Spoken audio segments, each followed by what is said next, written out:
everyone, today I'm going to show you a card front made using a retiring stamp set which is called Breathtaking Bouquet. Sadly this is retiring on June the 2nd. It's not going into the new catalogue. So the card, the finished card is this one here. As you can see there's sponge daubing in the Brights colours. I've stamped it in Versamark and embossed with Clear Embossing Powder first. Heat set it with a heat tool, and then I've used some makeup brushes to apply the ink.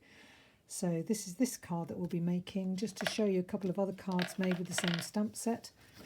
This one was stamped in Memento Black on Whisper White and then coloured in using our blends pens in pastel colours. This one I'm not so happy with, so it's good to show you cards I'm not so happy with. This was stamped in Mint Macaron on Mint Macaron cardstock. I then used a chalk marker which is available in our catalogue to colour in white, and then I went over with the blends pens to get the colour to stand out a bit more, and I put some champagne shimmer paint on the larger flower to make it stand out. Melon Mambo is the card base. So we're going to go back to doing this card, so let's get started. So first of all I've got a piece of Whisper White and I've got a marker here with washi tape on my Stamparatus.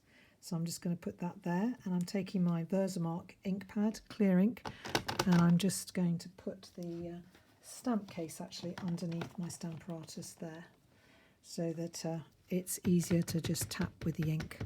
So I'm just going to tap with some Versamark. Before I apply the Versamark, I'm just going to go over the cardstock with an embossing buddy. So I'll just close that over like that. It's a very large background stamp this. There are other background stamps going into the new catalogue. And then I'm just going to peel it off, and then you might be able to see the shimmer of the Versamark ink on there. Take a piece of background of just scrap paper, fold it in half and apply. I'm applying Clear Embossing Powder. You could use White Embossing Powder if you wanted to. I'm going to actually trim this down after I've put the inks on and everything, so that's what it would look like with the embossing powder. Then I would go and heat it with my heat tool. So I'll just put the embossing powder back into the tub. You use very little embossing powder, lasts for ages, which is great. So I'm just going to put the top on the embossing powder so it doesn't go everywhere, and the top on the Versamark, and put that out of the way. It's really good to try and keep your craft space clear if you can. So I've got some makeup brushes here that I got from Amazon. You can see one is sort of darker bluey greeny. This is the pinky one, and then I'm using this for yellow colours. So I'm going to start off with the lightest colour first, and that's going to be Mango Melody. So I've got it off screen, but that's going to go over this yellow flower here. So I'm just going to apply the ink by going around in circles. I guess these will come out different every time. So there's the Mango Melody ink applied. Now I'm going to take this brush and I'm going to apply the Melon Mambo, and I'm going to do that to the large flower here to get most of that in.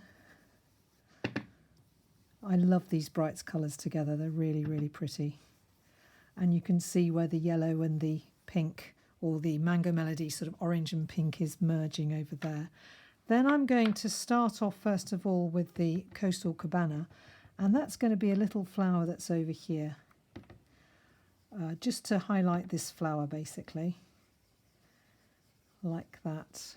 And there aren't any more flowers that I've actually included in this, so now I'm just going to brush that off a little bit, and I'm going to get the Granny Apple Green. I'm going to apply that to the rest of the card.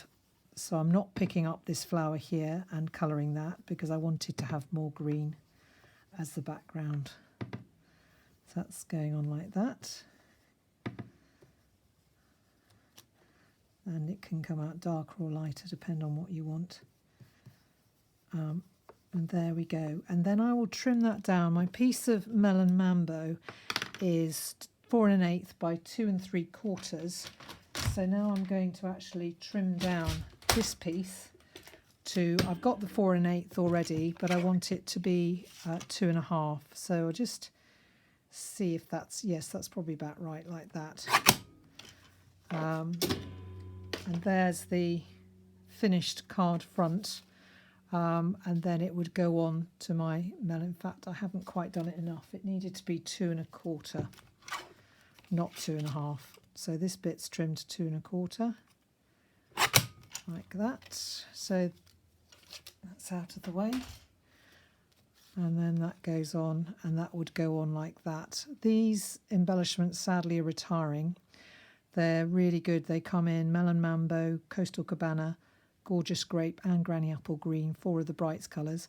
And this is a new embossing folder that's going to be available in the next catalogue. And it's called, if I just look here, the Old World Paper 3D Embossing Folder. And that's what it looks like. It's a 6x6 3D embossing folder. And it produces this lovely old world paper effect. And this is a new punch, the lovely label punch that does these ends. And then this is a stamp set which is carrying over into the new catalogue called Beauty Abounds. Hope you've enjoyed this technique. You can obviously use other stamps to do it. I hope you'll have a go. It's a really fun technique to do. Bye.